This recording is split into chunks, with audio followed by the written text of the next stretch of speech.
بہت اچھی آیت ہے، اور میں نے یہ آج کی گفتگو اس لیے شروع کی کہ ہم لوگ اس سے کچھ درس لیں، کچھ سیکھیں اور جانیں کہ مسلمانوں نے کہ جو گزر گئے انہوں نے کتنی قربانیاں دی۔ ارشاد ہو رہا ہے، آیت دیکھیے کتنی خوبصورت ہے، محمد رسول اللہ والذین معہ اشداء علی الکفار رحماء بینہم، اور اس کے آگے تک ہے جو بھی میں نہیں پڑھ رہا۔ آیت یہیں سے شروع ہے، یعنی کلمہ ہے گویا آیت میں۔ کیا ہے؟ محمد رسول اللہ، محمد اللہ کے رسول ہیں۔ ابھی میں نے بتایا کہ جس وقت صلح لکھی جا رہی تھی، صلح حدیبیہ، اور بات یہاں تک آئی کہ صلح نامہ لکھا جائے، تو پیغمبر کا نام حضرت علی علیہ السلام نے اس طرح سے ہیڈنگ ڈالی گویا اس صلح نامے کی کہ یہ صلح نامہ ہے، یہ پیس ٹریٹی ہے، کس کے بیچ؟ محمد رسول خدا کے بیچ میں، محمد رسول اللہ کے بیچ میں، اور مکے کے مشرکین کے بیچ میں۔ ایک صلوات پڑھ دیں پیغمبر کے لیے۔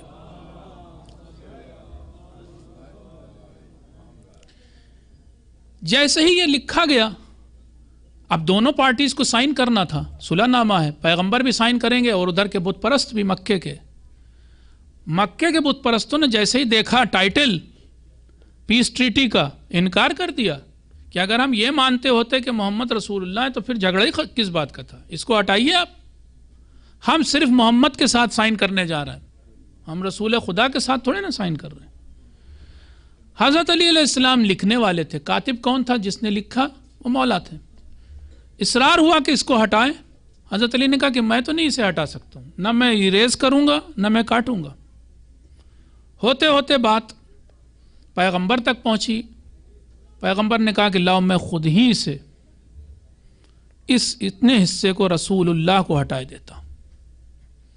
پیغمبر نے اپنے ہاتھ سے وہ حصہ مٹا دیا۔ جو بات زبردست ہے وہ یہ کہ جیسے ہی مٹایا، صلح نامہ سائن ہوا، آیت آ گئی۔ کہاں تو اس صلح نامے پہ لکھا جاتا، ایک کاغذ تھا نا بس، اس پر لکھا جاتا محمد رسول اللہ۔ آیت جو آئی تو قرآن کا جز بن گئی۔ اب دنیا میں پیغمبر کے زمانے سے اب تک کتنے قرآن چھپے اور کتنے چھپیں گے؟ ہر قرآن میں لکھا ہے محمد رسول اللہ۔ ایک صلوات پڑھ دیں۔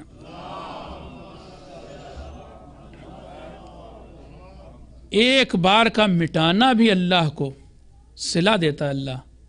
اے نبی تم نے اس لیے کہ میری خاطر یہ مٹا دیا، ہم تمہیں صلہ دیتے ہیں کہ اب یہ لاکھوں کروڑوں اربوں بار یہ چھپے گا، لکھا جائے گا، کوٹ کیا جائے گا، بولا جائے گا، پڑھا جائے گا۔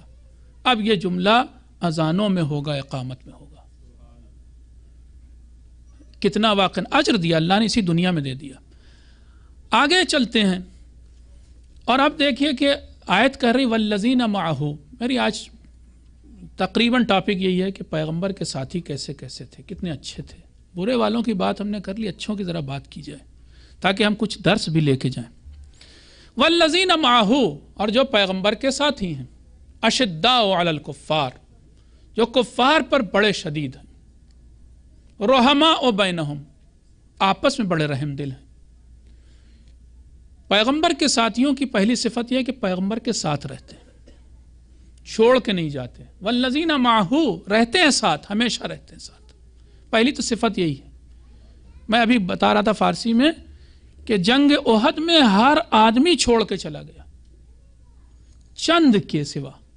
ایسا نہیں صرف حضرت علی تھے بلکہ اور بھی لوگ تھے۔ ابو دجانہ انصاری اسی مدینے کے رہنے والے ہیں، پیغمبر کے بہت اچھے صحابی، وہ بھی پیغمبر کے ساتھ رہے۔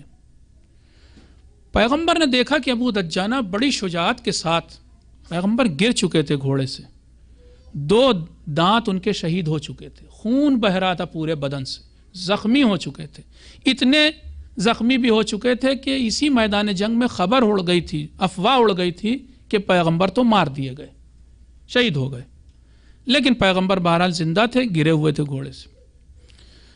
ابو دجانہ ایک طرف سے، مولائے متقیان ایک طرف سے، اور وہ جو نصیبہ خاتون تھی وہ ایک طرف سے پیغمبر کی حفاظت کر رہے ہیں۔ ابو دجانہ کو دیکھا پیغمبر نے، فرماتے ہیں کہ ابو دجانہ تم جاؤ، تم بھی اپنی جان بچاؤ۔ دیکھیے یہ ہیں، ان سے ہمیں سبق لینا چاہیے، درس لینا چاہیے۔ یہ ہیں پیغمبر کے ساتھی اصحاب۔ ابو دجانہ مڑے پیغمبر کی طرف، یا رسول اللہ یہ آپ کیا کہتے ہیں؟ کہا نہیں تم بھی جاؤ مدینہ، جب سب چلے گئے تم بھی چھوڑ دو مجھے۔ کہا پیغمبر میں چھوڑ کے کہاں جاؤں؟ اس مدینے میں جاؤں، اس بیوی کے پاس جاؤں جو کچھ عرصے بعد مر جائے گی، اس گھر میں جاؤں جو کچھ ہی دنوں بعد ویران ہو جائے گا، گر پڑ جائے گا، میں کس کے پاس آپ مجھے بھیج رہے ہیں؟ پیغمبر کو چھوڑ کے چلا جاؤں، نبی کو چھوڑ کے چلا جاؤں؟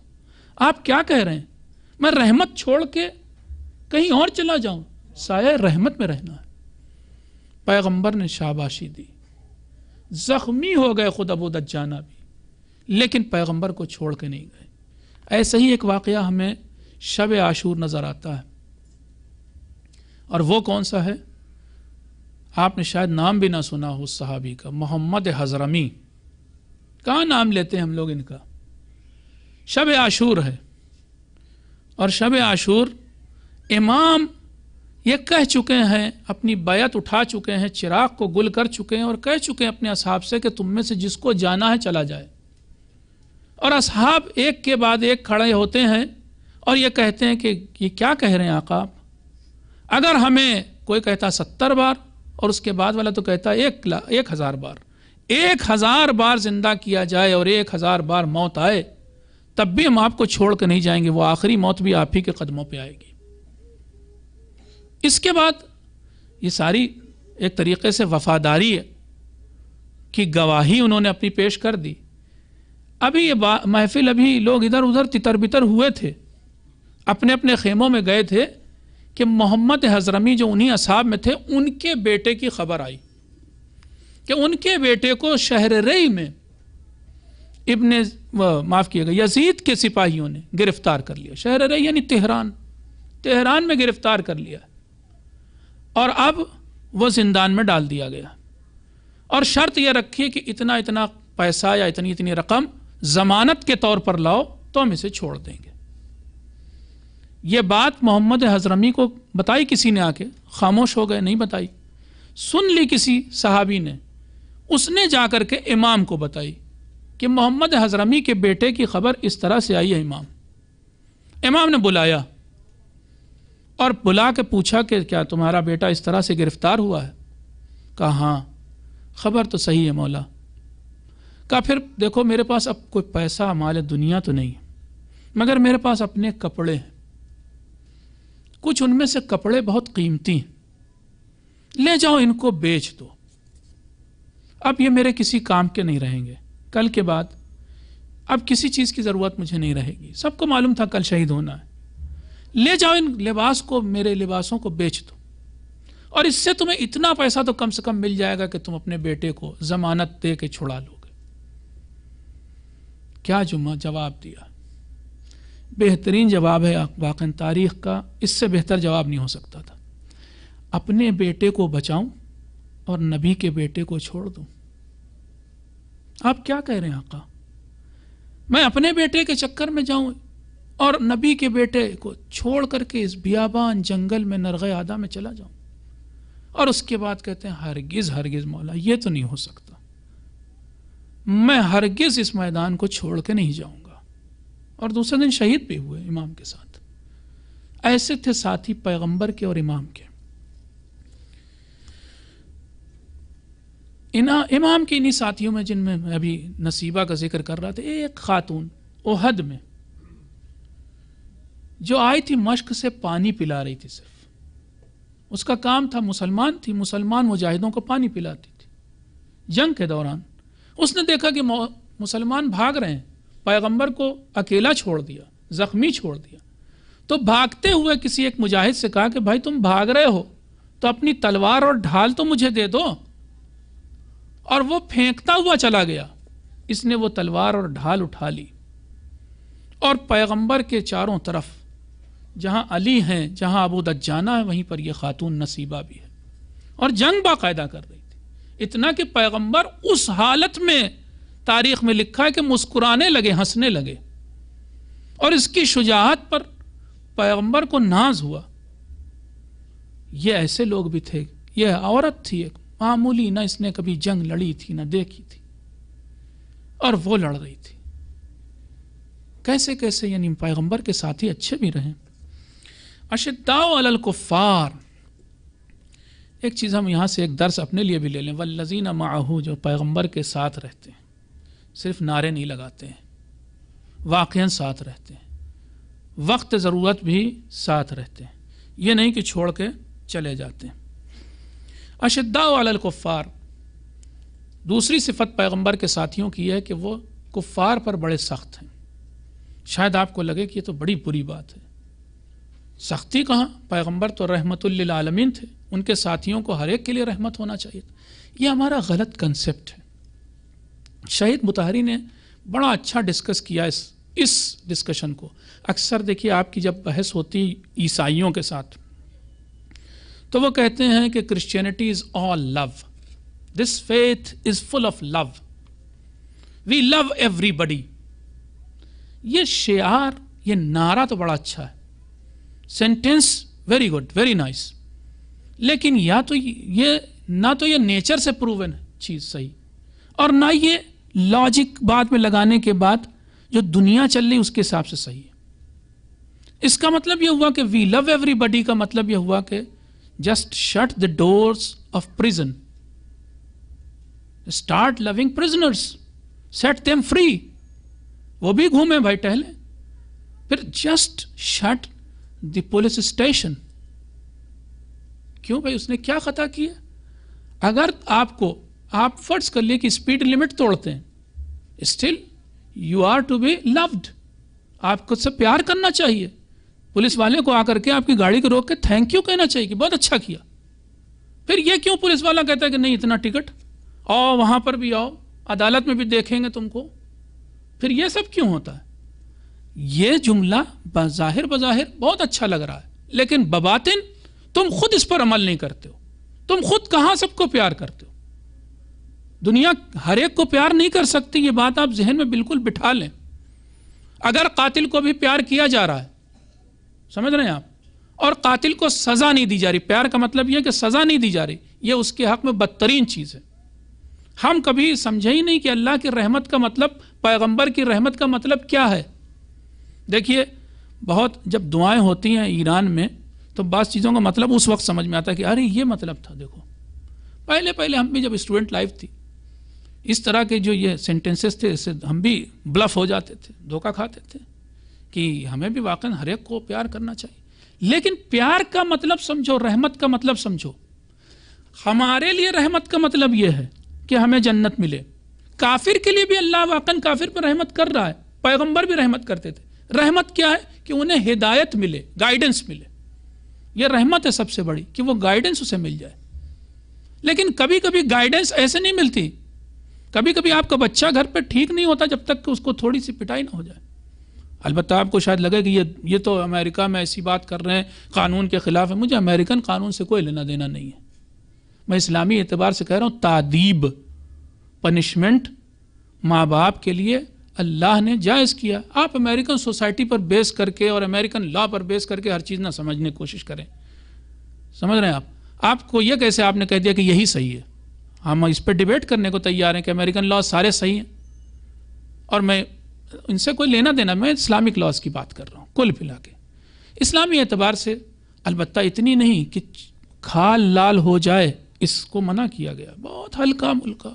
قرآن مجید کی آیت ہے، میں سب کچھ آپ کو پڑھنے لگوں لمبا ہو جائے۔ بہرحال رحمت کا مطلب یہ کہ اسے گائیڈ کیا جائے، کاؤنسلنگ کی جائے وغیرہ وغیرہ، تو اس کو صحیح لائن پہ لایا جائے۔ پیغمبر کے ساتھی کفار پر شدید ہیں۔ اچھا، نیچرلی آپ کو دکھانا چاہ رہا تھا، نیچر وائز بھی یہ اچھی بات نہیں ہے کہ ہر چیز بس اچھا ہی اچھی ہو۔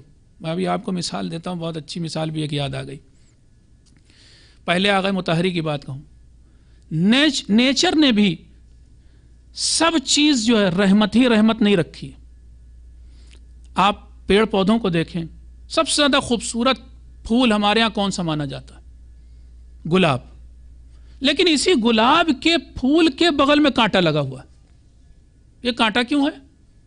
وہ بہت اچھا پھول ہے، کانٹا نہیں ہونا چاہیے، اس درخت میں کہیں کانٹا ہی نہیں ہونا چاہیے، لیکن کانٹا ہے اس لیے کہ اس پھول کو بچائے، ورنہ یہ پھول نہیں بچ پائے گا۔ اسی طرح سے آپ آئیے، ہر حیوان، ہر اینیمل اپنے کو بچانے کے لیے کوئی نہ کوئی طریقہ رکھتا ہے، اللہ نے دیا اسے۔ اگر ایک بیل بھی ہے تو اس کے 2 سینگ لگی ہوئی ہے. کچھ جانور دانت کاٹ لیتے ہیں، مثلا دانت ان کے ایسے ہوتے ہیں. اپنے کو پروٹیکٹ کرنے کے لیے ہے بھارت.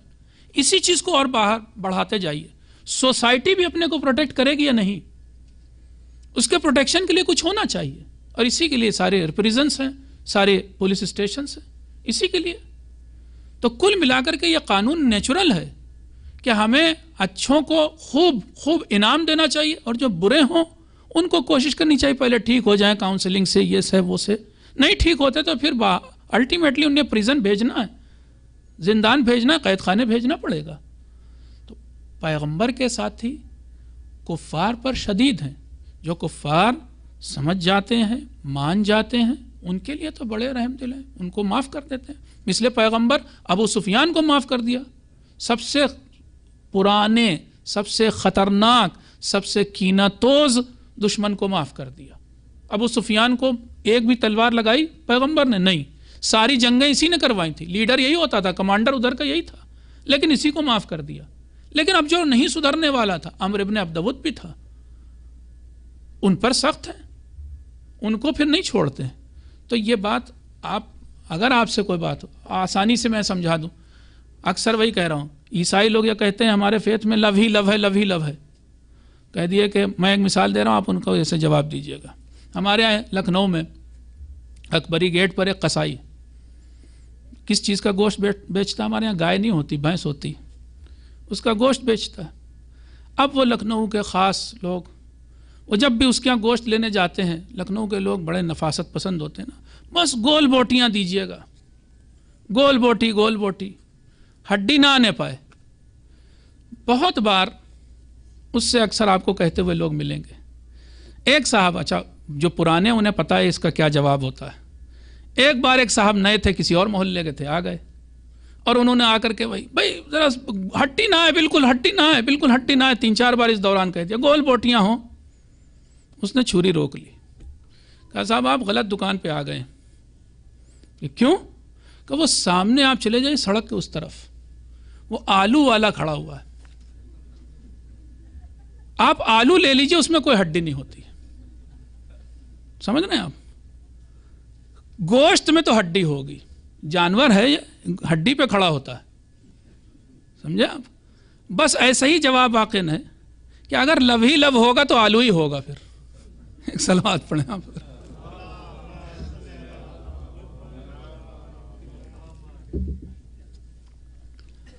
اشداء علی الکفار، پیغمبر کے ساتھی کفار پر سخت ہیں. رحماء بینہم، اگلی صفت بھی ہے، آپس میں بڑے رحم دل ہیں.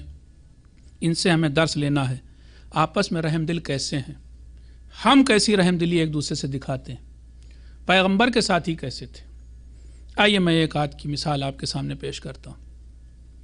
جس وقت مکے سے مدینے آئے ہیں مسلمان ہجرت کر کے، ہم لوگ بس ایک داستان کے طور پہ سنتے ہیں، سٹوری ختم. آپ یہ سوچیں کہ ایک بہت بڑی تعداد روزانہ مائیگریٹ کر رہی، مائیگریشن ہو رہا ہے، اور یہاں پر کوئی گورنمنٹ تو ہے نہیں ایسی کہ جو انہیں سیکیورٹی پرووائڈ کرے گی، امپلائمنٹ دے گی، یہ دے گی، وہ دے گی. یہاں اگلے دن آنے کے بعد انہیں روزگار چاہیے، امپلائمنٹ چاہیے، انہیں گھر چاہیے، انہیں خرچہ چاہیے، انہیں کھانا پینا چاہیے، انہیں ہر چیز چاہیے. یہ کہاں سے آئی؟ لکھا ہے تاریخ میں کہ انصار، وہ جو مدینے والے تھے، کتنے زبردست تھے کہ اپنے ہی گھر میں بیچ میں ایک دیوار اٹھاتے تھے، بیچوں بیچ ناپ کے، آج سے آدھا گھر میرا، آدھا میرے بھائی تمہارا. مہاجر کو دے دیتے تھے، ہجرت جو کر کے آتا تھا. گھر دینا بھی آپ کہیں گے کہ آسان ہے، ہم بھی دے سکتے ہیں.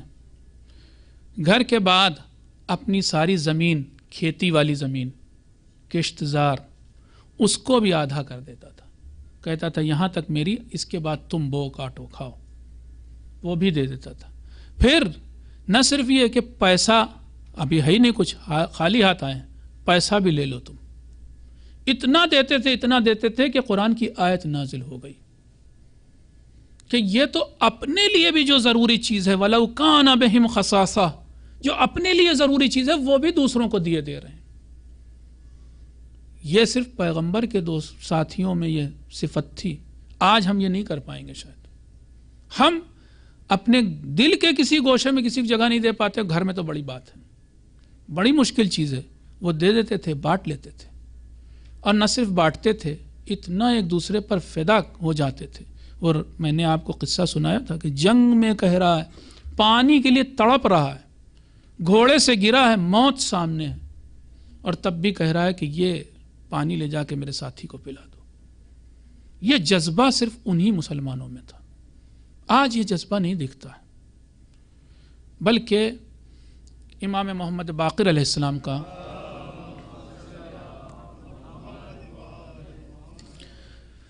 زمانہ تھا، امام کا، 5ویں امام کا زمانہ۔ ایک صاحب آئے، اور آنے کے بعد انہوں نے، امام مدینے میں، وہ آئے کوفے سے، اور کوفے سے آ کر کے امام کے سامنے کہ آپ کیوں نہیں قیام کرتے، کیوں نہیں کھڑے ہوتے حکومت کے خلاف، کیوں نہیں حکومت لیتے، یہ حکومت تو آپ کا حق ہے، وغیرہ وغیرہ اس طریقے کی باتیں کرتے رہے۔ امام تھوڑی دیر سنتے رہے، پھر پوچھا کہ تم کہہ رہے تھے بہت سے لوگ ہیں کوفے میں ہمارے چاہنے والے؟ کہا ہاں بہت ہیں، بہت چاہنے والے، کوفہ بھرا ہوا آپ کے چاہنے والوں سے۔ کہا اچھا ٹھیک ہے، سب بہت سارے ہیں؟ ہاں۔ کہا اچھا تم ایسا کر سکتے ہو، تم بھی تو ہمارے چاہنے والے ہو، کسی اور ہمارے چاہنے والے سے کوفے میں اس کی جیب میں ہاتھ ڈال کے تمہیں جتنے پیسوں کی ضرورت ہے نکال لو اور وہ کچھ نہ بولے، ایسا ہوتا ہے؟ کہا کیا بات کر رہے ہیں، تو بگڑ جائے گا، برہم ہو جائے گا، اتنی بڑی بات ہے آپ کہہ رہے ہیں؟ تو فرمایا کہ فدمائہم ابخل، فبدمائہم ابخل، جب وہ پیسہ نہیں دے سکتے تو وہ خون کیا دیں گے ہماری خاطر؟ یہ صفت وہی کہہ رہا ہوں کہ پہلے ہی بس پائی گئی، اس کے بعد نہیں پائی گئی۔ ایک صلوات پڑھیے تو آپ کے سامنے۔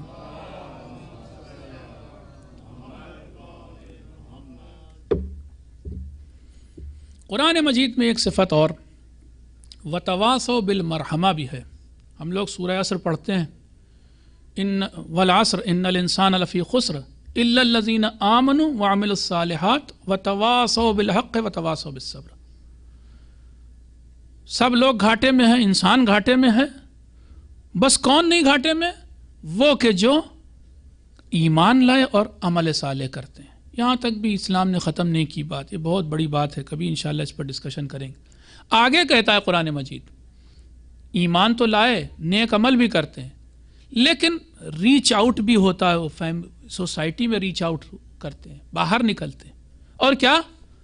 وتواصوا بالحق، لوگوں سے حق کی توصیہ وصیت کرتے ہیں۔ وصیت کا مطلب ہم وہ نہ سمجھے مرتے وقت، بلکہ لوگوں کو ایڈوائز کرتے ہیں، حق، اچھائی بتاتے ہیں۔ پھر اس کے بعد صبر کے لیے لوگوں سے کہتے ہیں کہ صبر کیا کرو۔ پھر یہی نہیں، ایک جگہ پر قرآن میں سورہ بلد میں آیا وتواصوا بالمرحمہ، اور رحمت کے لیے ایک دوسرے سے کہتے ہیں کہ ذرا مہربان رہو لوگوں پر، ایسا نہ ہو کہ تم مہربان نہ رہو۔ یاد رکھیے، احادیث کی روشنی میں کہہ رہا ہوں کہ جو اس دنیا میں مہربان ہے وہی آخرت میں بھی اس پر رحم کیا جائے گا۔ الراحمون یرحم الرحمن، راحمون جو رحم کرنے والے ہوں گے، یرحمہم الرحمن، ان پر ہی اللہ رحم بھی کرے گا۔ جو اس دنیا میں رحم کرے گا اس پر روز قیامت رحم کیا جائے گا۔ یہ صفت پیغمبر کے ساتھیوں میں تھی کہ ایک دوسرے پر رحم کرتے تھے۔ آج ہماری دنیا کہاں پہنچی؟ تھوڑا سا ہم اپنے کو بھی دیکھیں، دنیا کہاں پہنچی؟ اب حالات یہ ہیں کہ جو مفسد ہیں، قرآن مجید میں سورہ بقرہ کی ابتدائی آیات آپ پڑھیے گا جا کر کے، بڑی عجیب بات کہی ہے۔ کچھ لوگ ایسے ہیں کہ جو اس دنیا میں فساد پھیلاتے ہیں۔ فساد کا مطلب اردو والا کنسپٹ نہیں، صرف فساد یعنی ہر برائیاں پھیلاتے ہیں۔ اور پھر جب ان سے کہا جاتا ہے کیوں لا تفسدوا فی الارض، فساد نہ پھیلاؤ، تو کہتے ہیں جواب میں کہ ہم فساد نہیں پھیلا رہے ہیں، ہم تو مصلح ہیں، ہم تو ریفارم لا رہے ہیں، ہم تو ٹھیک کر رہے ہیں اس دنیا کو۔ یہ حقیقت میں 50 جگہ دیکھتا ہوں، ان میں سے کچھ مثال آپ کے یہاں سے دے دیتا ہوں تاکہ سمجھ میں آئے کہ جھوٹا ہمیں رحم دل نہیں بننا، سچا رحم دل بننا ہے۔ بتائیے اسی ملک کا نہ معلوم کتنا گندم، ویٹ ہر سال جو ہے سمندر میں پھینک دیا جاتا ہے۔ اسی ملک میں آپ ہی جیسوں نے مجھے بتایا کہ کسان ایک سال بوتا ہے اور ایک سال نہیں بوتا ہے۔ جس سال وہ نہیں بوتا ہے اس سے کہا ہے کہ نہ بو، اور اس کے پیسہ دیا جاتا ہے، کمپنسیشن دیا جاتا ہے. کہاں تو یہ حال ہے. پھر کہیں ہم کو وہی ملک اور وہیں کے چینل ہمیں ڈاکیومنٹری دکھاتے ہیں، ہمیں نیوز دکھاتے ہیں کہ افریقہ میں جو بچے ہیں وہ اس حالت میں کہ بس اب ان کے سر رہ گیا ہے، پیٹ ویٹ تو ایک دم ختم ہو گیا ہے، دیکھو بھی تو واقعی اتنے دیر تک دیکھا نہیں جاتا. ایسے ایسے بچے کہ جن میں بس آخری سانسیں باقی. وہ ایک سب سے بڑا جو فوٹوگرافر تھا، آپ نے دیکھا تھا وہ فوٹو بھی شاید، کہ وہ بچہ افریقہ میں مر رہا ہے. میں بھی وہ فوٹو دیکھتا ہوں تو رو پڑتا ہوں. وہ بچہ مرنے والا ہے، پیچھے ایک گدھ انتظار میں کھڑا ہے کہ یہ مرے تو میں اس کی لاش کو کھا جاؤں. اس فوٹو کو انعام ملا، ملین پتہ نہیں مل گیا تھا اسے، ایوارڈ ملا اس فوٹو کھینچنے والے کو، اور وہ بچہ مر گیا. یعنی ایک طرف فوٹو پہ پیسہ دیا جا رہا ہے مگر اس بچے کو زندہ رہنے کے لیے نہیں دیا جا رہا ہے. بعد میں اس فوٹوگرافر کو اپنے سے پھر نفرت بھی ہو گئی، وہ پچھتایا کہ میں نے فوٹو کیوں کھینچی تھی. جا کے دیکھیے گا انٹرنیٹ پہ یہ سب ہے. ایسے ایسے بچے ہیں، ایک طرف گیہوں پھینکا جا رہا ہے، ان بچوں کو ہمیں دکھایا جا رہا ہے. ہمیں سمجھ میں نہیں آتا پالیسی کیا واقعی دنیا کی. ساری دنیا اس میں شامل ہے، اس میں کوئی کنٹری کوئی ایک حکومت نہیں، ساری دنیا. اس کے بعد اب کسی سٹور پہ چلے جائیے، ایک باہر باکس لگا ہوا ہے، یونیسکو آپ سے مانگ رہا ہے، UN آپ سے مانگ رہا ہے، پتہ نہیں اور کون کون سے WHO آپ سے مانگ رہا ہے. یہ بچے بیچارے نہ ان کی صحت ٹھیک ہے نہ ان کو کھانا ملتا ہے. ارے بھائی کھانا اس لیے نہیں ملتا کہ ان کا کھانا پھینک دیا گیا سمندر میں. تھا کھانا ان کا، اللہ نے دیا تھا، اسے پھینک دیا گیا. اب تم ہم سے پیسہ مانگ رہے ہو. اچھا جو مانگ رہا ہے وہ مانگنے والا بھی والمارٹ مانگ رہا ہے آپ سے پیسہ. والمارٹ کو ہم کتنا دیں گے بھائی؟ کیا اس کی مدد کر دیں گے؟ والمارٹ والا خود کتنا ڈال رہا ہے؟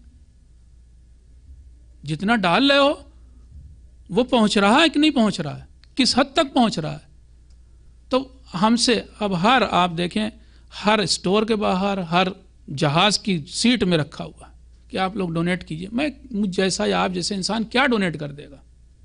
اور ان بچوں کو میں کہہ رہا ہوں کہ اس ڈونیشن کے بغیر ہی وہ زندہ رہ سکتے، انہیں کھانا ملے گا. تو یہ جو رحم دلی یہ کیوں نہیں دکھاتے دنیا کو؟ جب ہر جگہ لو ہی لو ہے تو یہ لو ان کے ساتھ کیوں نہیں؟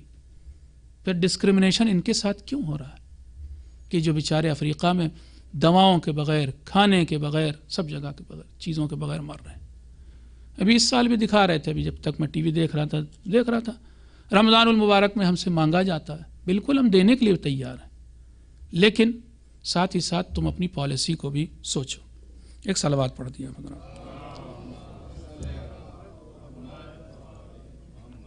بہرحال مجھے جہاں تک لانا تھا میں اس لیے یہاں تک قصہ سنایا آپ کو، احد کا قصہ سنایا ادھر کا ادھر کا، تاکہ آپ سمجھیں بھی. اور اب میں پیغمبر کے خطبہ شعبانیہ، گرچہ شعبان میں خطبہ دیا تھا لیکن ماہ رمضان کے بارے میں، ماہ رمضان کے خطبے کو آپ کے سامنے پڑھتا ہوں کہ ہماری کیا ڈیوٹی ہے یہ سب دیکھتے ہوئے. پیغمبر فرما رہے ہیں فَإِنَّ الشَّقِيَّ مَنْ حُرِمَ غُفْرَانَ اللَّهِ فِي هَذَا الشَّهْرِ الْعَظِيمِ نعوذ بِاللَّهِ مِنْ ذَلِكَ. سب سے زیادہ بدنصیب بدبخت انسان وہ ہے کہ جو اس مہینے میں یعنی ماہ رمضان میں اللہ کی مغفرت سے محروم رہ جائے، اسے اللہ معاف نہ کرے. سب سے زیادہ بدبخت انسان وہ ہے. میں سب سے زیادہ بدبخت، یہ پیغمبر نے بالکل صحیح کہا. آپ کبھی یہ جو دعا پڑھتے ہیں کبھی غور کیجئے گا اس پہ، تفصیل سے کبھی بیان کروں گا، اجمالی بریفلی سنیں آپ. یا علی و یا عظیم، کیا مطلب ہوا؟ اے وہ کہ جو سب سے بلند ہے، بڑی عظمت والا ہے. گلوریفائی کر رہے ہیں اللہ کو، ٹھیک ہے نا، تعریفیں کر رہے ہیں. آگے کیا؟ یا علی و یا عظیم یا غفور و یا رحیم، اے معاف کرنے والے، اے بڑے مہربان. آگے کیا؟ یا علی و یا عظیم یا غفور و یا رحیم انت الرب العظیم، تو تو بہترین رب ہے. رب کا مطلب ہمیں رزق دینے والا، روزی دینے والا. کون سی روزی؟ یہ جو فزیکل ہے یہ والی جو کھاتے ہیں روزی روٹی، یہ بھی، اور اسپریچول روزی بھی وہی دیتا ہے، ٹھیک ہے نا. آگے چلتے چلتے آپ کہنا شروع کرتے ہیں، دیکھیے وَهَذَا شَهْرٌ عَظَّمْتَهُ وَكَرَّمْتَهُ وَشَرَّفْتَهُ وَفَضَّلْتَهُ. اور یہ اب وہ مہینہ ہے کہ 4 چیزیں تو نے اس کے ساتھ رکھی. سب سے زیادہ اچھا فضلتہ وکرمتہ، اسی کی سب سے زیادہ عزت ہے اسی مہینے کی. شرفتہ، سب سے زیادہ شرف یہی ہے. اردو میں الفاظ ہی نہیں اصل میں. کل ملا کے سب سے اچھا مہینہ یہ ہے، سب سے بہتر مہینہ یہ ہے. یہاں تک بھی بات سمجھ میں آ گئی. اب آگے کیا؟ آگے کہا جا رہا ہے، دیکھیے اللہ نے کیا کیا ہمارے لیے، غور نہیں کیا آپ نے. رحیم وہ ہے، غفور وہ ہے. رحیم اور غفور کیا کرتا ہے؟ رحم کرتا ہے، معاف کرتا ہے. تو معاف کیا جادو چھڑی میں بار بار یہی لفظ استعمال کرتا ہوں کہ یوں آ کے چھلائے گا سب صحیح نہ. ہمارے لیے اس نے راستے بنائے کہ تم اس طرح سے کرو گے معاف کر دوں گا میں تمہیں. ٹھیک ہے، راستہ کیا ہے؟ یہ مہینہ ہم نے تمہیں پہلے دیا. پہلی بات تو یہ مہینہ دے دیا ہم نے تمہیں، تمہارے پر احسان کیا ہم نے، مہینہ دیا. آگے مہینہ دینے کے بعد اس مہینے کے روزے تو نے مجھ پر واجب کیے. یہ بہت اچھا کیا. آپ لوگ ہوں، ہم لوگ ہوں، میں اپنے کہہ رہا ہوں، آپ کو تو نہیں کہہ رہا ہوں، میں تو کہتا ہوں کہاں پھنسا دیا. لیکن دعا میں یہ کہا گیا کہ تیرا بڑا احسان کہ تو نے یہ 30 روزے رکھ دیے میرے لیے واجب تاکہ میں ٹھیک ہو پاؤں. پھر آگے کیا ہے؟ آگے یہ ہے کہ اسی مہینے میں تو نے قرآن نازل کیا. اور یہ قرآن اب دیکھیں کتنی نعمتیں ہوتی جا رہی ہیں. نہ مہینہ سب سے اچھا، مہینے کے روزے کے بعد قرآن اسی مہینے میں. اور پھر قرآن بھی معمولی چیز نہیں، ھدی للناس وبینات من الھدی والفرقان. یہ قرآن سراپا گائیڈنس ہے ہمیں راستہ دکھانے کے لیے. یہ 4 چیزیں، تیرا احسان، وجعلت فیہ لیلۃ القدر، ابھی بھی نہیں چھوڑا تو نے. 5ویں خوبی کہ تو نے اسی مہینے میں لیلۃ القدر رکھ دی. رجب میں رکھ دیتا، کسی اور مہینے میں ربیع الاول میں رکھ دیتا، اس کا کیا جا رہا تھا، کہیں بھی رکھ سکتا تھا. نہ، تو نے لیلۃ القدر بھی رکھی. وجعلتھا خیرا من الف شہر. پھر 6ٹھی چیز، اس رات کو بھی تو نے 1000 مہینوں سے بہتر کر دیا. اتنا احسان، احسان پہ احسان پہ احسان پہ احسان. اب اس کے بعد اب سب سے زیادہ بدبخت انسان کون ہے، سب سے زیادہ بد نصیب کون ہے؟ یہ ساری چیزیں ہوتے ہوئے بھی اپارچونٹی کو اویل نہ کرے اور فرصت کو ہاتھ سے جانے دے، موقع کو ہاتھ سے جانے دے. تو پیغمبر کہہ رہے ہیں فَإِنَّ الشَّقِيَّ مَنْ حُرِمَ غُفْرَانَ اللَّهِ فِي هَذَا الشَّهْرِ الْعَظِيمِ. سب کچھ ہوتے ہوئے دروازے کھلے توبہ کے، مغفرت کے دروازے کھلے، رحمت کے دروازے، برکت کے دروازے کھلے. سب سے زیادہ بدبخت انسان کون ہے کہ جو اس مہینے میں اللہ کی رحمت سے محروم رہ جائے. آگے کیا کہہ رہے ہیں، جس کے لیے میں نے سب تمہید باندھی تھی، وَاذْكُرُوا بِجُوعِكُمْ وَعَطَشِكُمْ فِيهِ جُوعَ يَوْمِ الْقِيَامَةِ. اس مہینے میں جب بھوک لگے، 4 بجے جب سر میں درد ہونے لگ جائے، تو پھر سوچو کہ وہ افریقہ کے بچے جن کو کئی دن سے کھانا نہیں ملا، ان کے سر میں کیسا درد ہوتا ہوگا. ان کا سر نہیں، ان کا دل دکھتا ہوگا، ان کا پیٹ دکھتا ہوگا. ان کو تو پانی بھی نہیں ملتا تو ان کے تو گردے میں بھی درد ہوتا ہوگا. وہ سراپا درد بن چکے. پھر یہ بھی سوچو کہ روز قیامت جب تڑپو گے، اس دن کیسی بھوک ہوگی، کیسی پیاس ہوگی. ان کا بھی خیال کرو جو افریقہ میں ہیں، جو دنیا میں کہیں بھوکے ہیں، اور ساتھ ہی ساتھ اپنی پیاس، اپنی بھوک کو یاد کرو جو روز قیامت ہوگی. پھر فرما رہے ہیں وَتَصَدَّقُوا عَلَىٰ فُقَرَائِكُمْ. جب یہ دیکھ لو کہ کیسی حالت ہوتی ہے میری روزے میں، آخر میں جب بس افطار سے پہلے تو بہت ہی برا حال ہو جاتا ہے، تو پھر یہ سوچو کہ ان فقراء کا بھی خیال کرو، ان کو صدقہ نکال کے دو. وَمَسَاكِينِكُمْ، اور اپنے مسکینوں کو دو. وَوَقِّرُوا كِبَارَكُمْ، بس آخری جملے. وَوَقِّرُوا كِبَارَكُمْ وَارْحَمُوا صِغَارَكُمْ. دیکھو اگر اس مہینے میں چاہتے ہو نیکی کرو تو بزرگوں کا بڑا احترام کرو. جو تم سے بڑے ہیں عمر میں، ان کے سامنے جھک جاؤ، احترام کرو. وَارْحَمُوا صِغَارَكُمْ، اور اپنے بچوں کے ساتھ بڑے رحم دل رہو، ان کے اوپر رحم دکھاؤ اپنا. یہ سب کیا ہے؟ پیغمبر کے ساتھی ایسے ہوتے ہیں کہ جو رحم کرتے ہیں. ایک آخری بات آپ کے سامنے پیش کرتا ہوں، آپ کی زحمت تمام. ہم نے کیا بھوک دیکھی، ہم نے کیا پیاس دیکھی؟ کچھ نہیں دیکھی. عبداللہ ابن مسعود پیغمبر کے ساتھیوں میں سے ایک ساتھی کہتے ہیں کہ ایک روز، مکے کی بات ہے، ایک روز ہم لوگ پیغمبر کی خدمت میں حاضر ہوئے ہم گروپ بنا کے گئے تھے. 5 گروپ تھے کہ جو پیغمبر کی خدمت میں حاضر ہوئے. ہم سب مسلمان ہو چکے ہیں لیکن سختیاں، بھوک. تو میں نے جا کر کے خود گئے تھے ہم ساتھ، بات کا آغاز میں نے کیا کہ پیغمبر اسلام 4 مہینے ہو گئے ہیں کہ ہم نے کھانا نہیں کھایا ہے. 4 مہینے میں ہم نے صرف پانی پیا ہے اور اگر مل گیا ہے تو بکری یا اونٹ کا دودھ پیا ہے تھوڑا سا، اور پتے کھائے ہیں پیڑوں کے، ورق کھائے ہیں، پیڑ کے پتے کھائے. اب ہم سے رہا نہیں جاتا، اب تو اتنی بھوک ہو گئی ہے کہ اب بغیر کھانے کے کام نہیں چلے گا، کچھ تو کیجیے. پیغمبر نے، اب سوچیے آپ، اس دن کوئی کہہ رہا تھا کہ جناب عقیل کے بچوں کو دیکھا، امیر المومنین نے ترس نہیں آیا؟ نہ، ترس آیا بالکل. امیر المومنین بھی سراپا رحمت تھے لیکن بیت المال سے نہیں دے سکتے تھے، کسی دوسرے کے مال کو نہیں دیا جا سکتا تھا. اسی طرح پیغمبر سے آ کے عبداللہ ابن مسعود کہہ رہے ہیں کہ 4 مہینے سے کھانا نہیں کھایا ہے. جواب دیا، اٹھ گئے پیغمبر، جواب دیا کہ تم سے پہلے بھی بہت گزرے ہیں،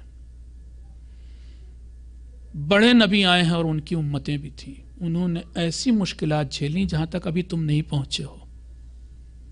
باپ رے باپ، 4 مہینے سے کھانا نہ کھانے کے باوجود بھی ان سے زیادہ مشکلیں پہلے والوں نے جھیلی، اور اتنی قربانیاں دینے کے بعد تب اسلام بچا ہے. ہر دور میں ہم نے کیا کیا اسلام کے لیے؟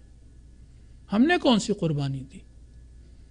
ہم کتنی بار بھوکے رہے؟ سچ بات یہ کہ ہم نے تو ابھی کوئی برا دن دیکھا ہی نہیں. توفیق دے اللہ ہمارے اندر اتنا مادہ. یہ جو لوگ کہتے ہیں، ہم بھی کہتے ہیں آپ کے ساتھ ساتھ، لیکن گھبرا جاتے ہیں جب کبھی سوچتے ہیں.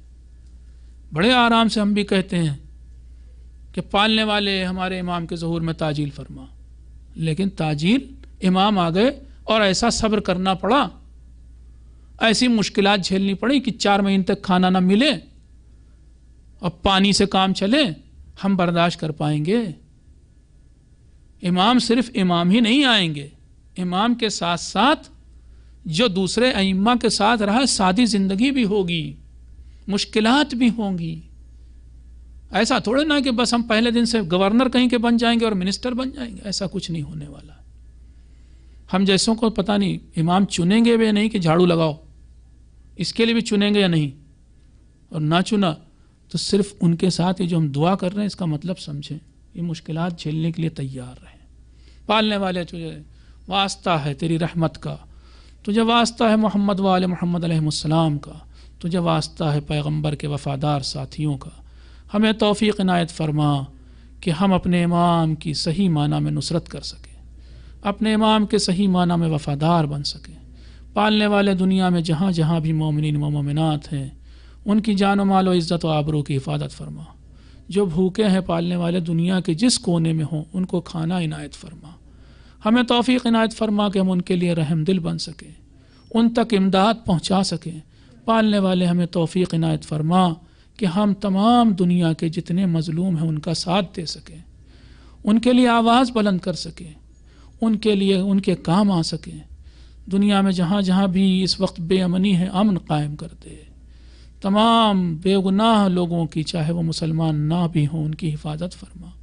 پالنے والے دنیا میں ہر طرف اس وقت بے امنی ہے، تو ہی ہے کہ جو اس میں امن پیدا کر سکتا ہے. تجھے تیری رحمت کا واسطہ اور قسم امن پیدا کر دے. امام کے ظہور میں تعجیل فرما، ہم کو ان کے سچے اعوان و انصار میں شمار فرما. بالنبی و علیہ